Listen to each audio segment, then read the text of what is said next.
Game. So, paano natin ngayon i-compile ito? Pwede naman nating i-compile ito rito. Pumunta ka rito sa file, mathDLL.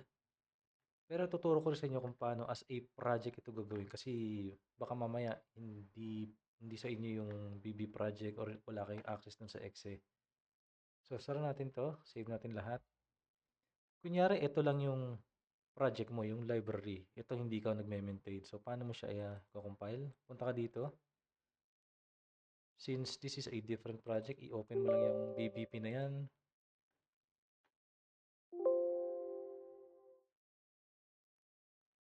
Ayan, so lalabas ulit siya.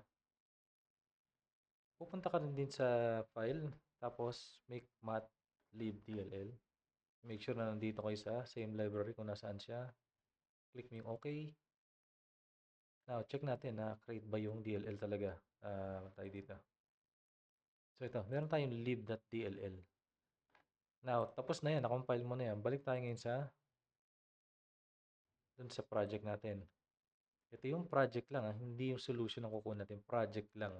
Kunyari, itong tao na to halimbawa, ang meron lang siya access sa project. Wala siyang access sa code nito. So, paano niya gagawin? So, meron siya ritong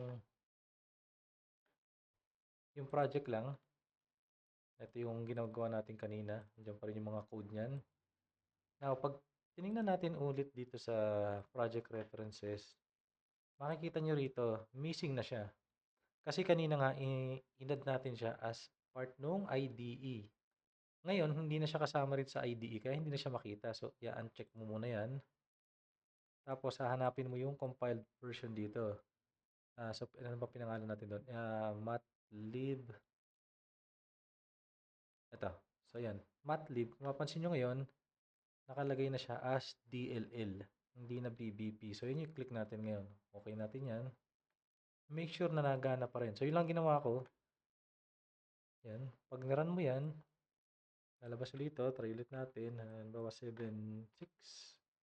So, yun. So, nagana pa rin siya. And now, i-save ulit natin to.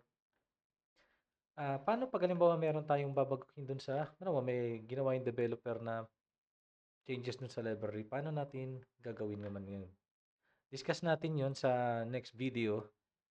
Meron din tayong itatackle doon. Bakit ayaw gumamit ng karamihan ng DLL? Kasi sinasabi nila, nabe-break daw. Hindi na nagana itong exe. So, i-cover natin yun dun sa next topic.